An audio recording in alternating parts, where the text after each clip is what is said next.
oṣù mẹ́ta yìí ti pọ̀jù gbogbo ẹ̀yin alágbára Ìjẹ̀bú ẹ jọ̀ọ́ gbogbo owó tó ọba mọ̀ pọ̀ ọba fẹ́ ṣe tọ́lọ́hún ò ní súnmọ́ di à ń dádé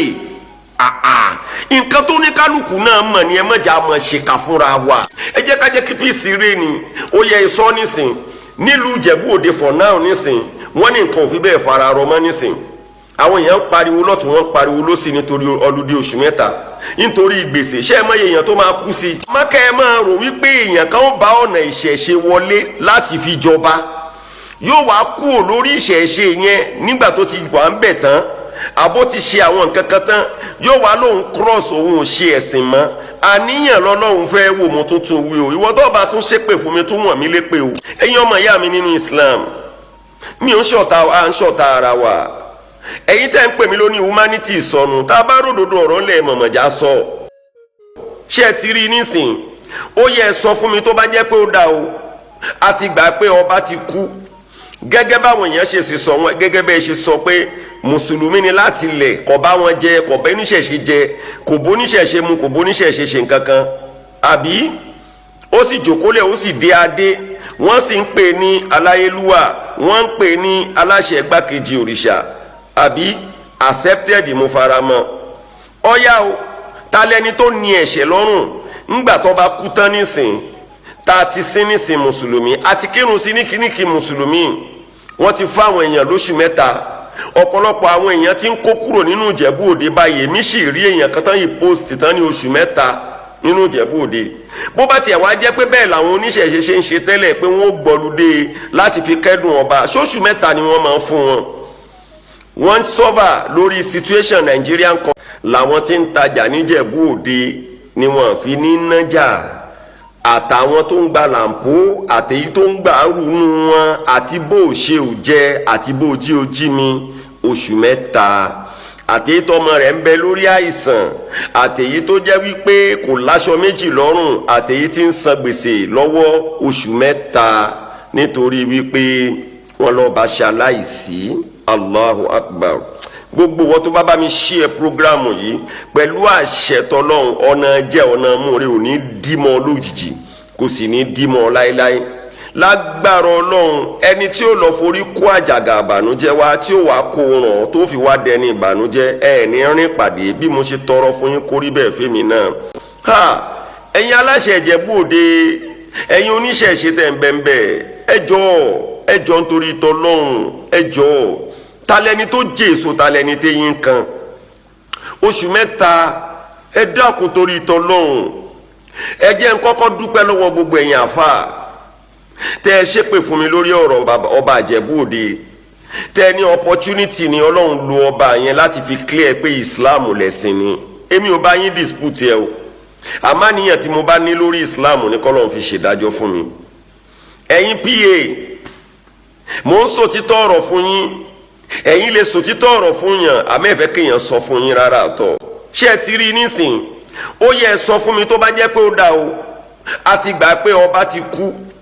gẹ́gẹ́ báwọn èèyàn ṣe sọ wọn gẹ́gẹ́ bẹ́ẹ̀ ṣe sọ pé mùsùlùmí ni láti lẹ̀ kò bá wọn jẹ kò bá oníṣẹ̀ṣe jẹ kò bó oníṣẹ̀ṣe mu kò bó oníṣẹ̀ṣe ṣe nǹkan kan àbí ó sì jòkólẹ̀ ó sì dé adé wọ́n sì ń pè ní aláyélúwà wọ́n ń pè ní aláṣẹ igbákejì òrìṣà àbí accepted mo fara mọ́ ọ̀yá o ta lẹni tó ní ẹ̀ṣẹ̀ lọ́rùn ńgbà tó bá kú tán nísìn ta ti sin nísìn mùsùlùmí àti kírun sí ní kíníkì mùsùlùmí wọ́n ti fáwọn èèyàn lóṣù mẹ́ta ọ̀pọ̀lọpọ̀ àwọn èèyàn ti ń kó kúrò nínú Ìjẹ̀bú Òde báyìí èmi sì rí èèyàn kan tán yìí post tán ní oṣù mẹ́ta nínú Ìjẹ̀bú Òde bó bá tiẹ̀ wá jẹ́ pé bẹ́ẹ̀ làwọn oníṣẹ̀ṣe ṣe ń ṣe tẹ́lẹ̀ pé wọ́n ó gbọ́ludé láti fi kẹ́dùn ọba ṣóṣù mẹ́ta ni wọ́n máa ń fún wọn wọ́n sọ́fà lórí situation Nigerian country báyìí tí gbèsè tó jẹ́ pẹ́ lómi ń fi gbèsè rọ́ gbèsè lọ́tún àtòsí wọ́n tún wá bọ́ sórí stubbornness of wọn à ní rí owó san oníkọ́múlé láńtà wà ń bẹ̀ o kófùrọ̀lé láńtà wà ń bẹ̀ o fẹ̀yìnlé páànù ń bẹ̀ ń bẹ̀ o cooperative ń bẹ̀ ń bẹ̀ o gbogbo wọn ni wọ́n wà ń bẹ̀ ẹ wá sọ fún mi ìgbésẹ̀ wo lẹ fẹ́ sáré gbé lórí ọ̀rọ̀ yìí báyìí ẹ̀yin ọmọ ìyá mi nínú Islam mi ò ń ṣọ̀tá ara wa ẹ̀yin tẹ́ ń pè mí lóní humanity sọnù tá a bá ròdòdó ọ̀rọ̀ ńlẹ̀ mọ̀mọ̀já sọ ẹ̀yin ìjọba wa ẹ̀ sì dákun torí Ọlọ́run ara ní àwọn èèyàn ẹ bá wa ṣàánú wọn oṣù mẹ́ta yìí ti pọ̀ ju gbogbo ẹ̀yin alágbára Ìjẹ̀bú ẹjọ́ nítorí Ọlọ́run tó bá jẹ́ pé ìjọba bá fẹ́ dá sọ̀rọ̀ yìí bó tiẹ̀ jẹ́ pé tẹ́lẹ̀tẹ́lẹ̀ nílẹ̀ Yorùbá ìjọba ò kí ń sábà dá sí tẹ́lẹ̀ tẹ́ ẹ bá fẹ́ dá sí tẹ́ ẹ bá fẹ́ kí ìlú ó rọgbọ ẹjọ́ nítorí tọ́lọ́run bóyá ká ẹ ṣe báyìí bóyá táwọn oníṣẹ̀ṣe bá jọba ìyẹn táwọn ọmọ ìlú Ìjẹ̀bú Òde bá gbà ó táwọn oníṣẹ̀ṣe bá jọba tán bá ti lọ ẹ jẹ́ kí kìrìsìtẹ́nì náà bọ́ ọbẹ̀ káwọn náà jọba táwọn náà bá ti lọ ẹ jẹ́ kí mùsùlùmí ó bọ́ ọbẹ̀ káwọn náà jọba àmọ́ kẹ́ ẹ máa rò wípé èèyàn kan ó bá ọ̀nà ìṣẹ̀ṣe wọlé láti fi jọba